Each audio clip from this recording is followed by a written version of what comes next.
Hello guys, welcome back to our channel. പെട്ടെന്ന് ഒന്ന് പുറത്തേക്ക് പോകണമെങ്കിൽ അധികം പുട്ടിയടിക്കാതെ ക്യുക്കായി ചെയ്യാൻ പറ്റുന്ന ഒരു സിമ്പിൾ മേക്കപ്പാണ് ഞാനിന്ന് ചെയ്യാൻ പോകുന്നത്. മോയ്സ്ചറൈസറും സൺസ്ക്രീനും യൂസ് ചെയ്തതിന് ശേഷം നമുക്ക് തുടങ്ങിയാലോ. എൻ്റെ ഫേസ് ആണെങ്കിലും പിമ്പിൾസും ഡാർക്ക് സ്പോട്ട്സും ഒക്കെയായി കൂളായി കിടക്കുകയാണ്.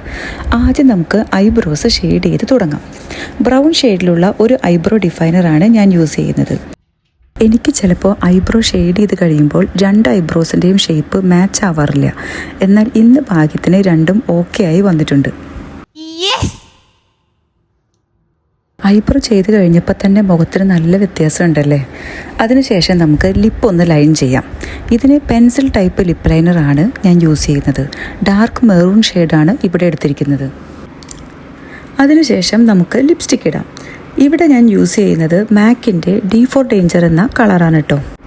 മാക്കിൻ്റെ റൂബി വൂ, റഷ്യൻ റെഡ്, ഈ കളേഴ്സ് എല്ലാം കഴിഞ്ഞു കഴിഞ്ഞാൽ എൻ്റെ അടുത്ത ഫേവറേറ്റ് ആയിട്ടുള്ളൊരു കളറാണ് D4 ഡേഞ്ചർ. എന്നെ പുറകിൽ നിന്ന് നന്നായിട്ട് പ്രോത്സാഹിപ്പിക്കുന്നുണ്ട്. ഒന്നുകൂടി കട്ടിക്കിടാമേ എന്നാണ് അവൾ പറയുന്നത്. അപ്പോൾ ലിപ്സ്റ്റിക്ക് കഴിഞ്ഞ് ഒരു ചെറിയ ഗ്ലോസും കൂടി ഇട്ട് കഴിഞ്ഞാൽ ലിപ്പിൻ്റെ കാര്യത്തിലൊരു തീരുമാനമായി. പണ്ട് ഞാൻ നല്ല ഡാർക്കായിട്ടാണ് ലിപ്സ്റ്റിക്ക് ഇടാറ്. എന്നാൽ ഇപ്പോൾ കുറച്ചായിട്ട് ഞാൻ ലൈറ്റായിട്ടാണ് ഇടാൻ ശ്രമിക്കാറ്. ഒരു തള്ള വൈബ് ആയോ എന്നൊരു സംശയം. ഇനി കണ്ണുകൂടി എഴുതാനുണ്ട്. ലാക്മയുടെ ഐക്കോണിക് കാജലാണ് ഞാൻ യൂസ് ചെയ്യുന്നത്. എന്താണെന്നറിയില്ല, എനിക്ക് കണ്ണെഴുതിയാൽ എപ്പോഴും കണ്ണു നീറും. അതോടുകൂടി കൺമഷി ആകെ പടരും.